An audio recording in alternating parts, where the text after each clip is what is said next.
Sad is not bad. Let me tell you about the benefits of sad. Emotions are pure. There are no negative emotions and no positive emotions. They are just emotions. There may be negative behavior, but the emotion is pure. The emotion is present tense. It happens. Bring it on board. Figure it out. Respond. Don't hang on to them, no matter what the emotion is. Sadness is there for us. All emotions are there for us. So, how do we benefit from sadness? Well, let's look at it physiologically first. What happens when we get sad?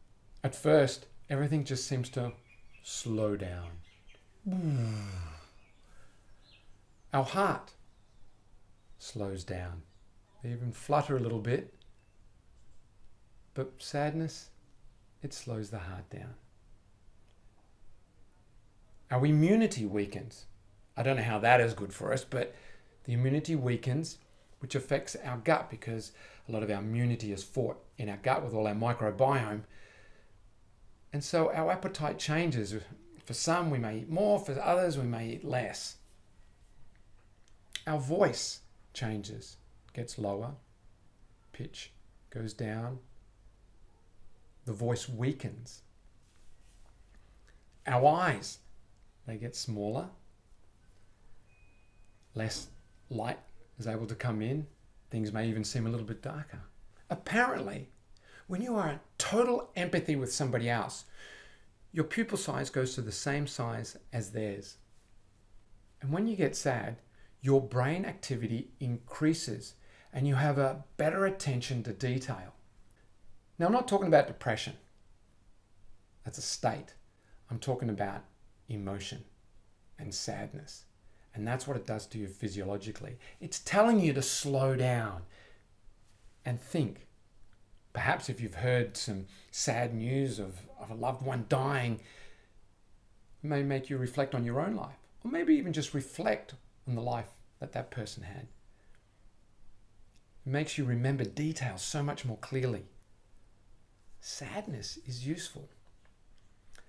I remember when I lived up in the mountains and I'd get sad and I'd go, right, and sometimes I wouldn't even know. It was kind of frustrating a little bit, going, I don't even know why I feel sad. I would just feel sad. So I would go for a walk in nature. And it was amazing how much that would help me. I wasn't trying to avoid it. I was just listening to my sadness. And then I was possibly thinking about how maybe bad my life was. And then just that walk in nature would give me a sense of appreciation of my life. You don't want to avoid any emotion. You don't want to avoid sadness. You don't want to try and go, oh, let's just do something happy to get rid of it. You don't want to be drinking, doing drugs or whatever. You want to let the sadness happen. It is there for you. You know, I really saw the benefit of sadness when I was an athlete. I competed in freestyle skiing. And you think, well, sadness wouldn't be a good emotion to have as a competitor. I think if you're an endurance athlete and you need all that energy you can get, then possibly it wouldn't be so good. But I was in freestyle skiing, which was an explosive sport. It was just a quick burst of energy, skill-based. And I found, and this happened after I got dumped once, I competed the best ever. And it just slows me down. It makes me think better. Often when I'm in a good mood and happy and just go, yeah, I'm up in the mountain, I'm skiing, I'm competing in a competition, and my mind would be all over the place. When I got sad, it just slowed me down. It made me think more clearly. I competed better. Now, for some athletes, when I got into coaching, anger worked better for them. I had this one athlete, if she wasn't angry, she didn't compete well. It's different for everyone, but that's how you can profit from your sadness. So the daily habit here is not so much to go look for sadness and see how it can help you. It's just to recognize when it happens. Don't avoid it. Let it wash over you.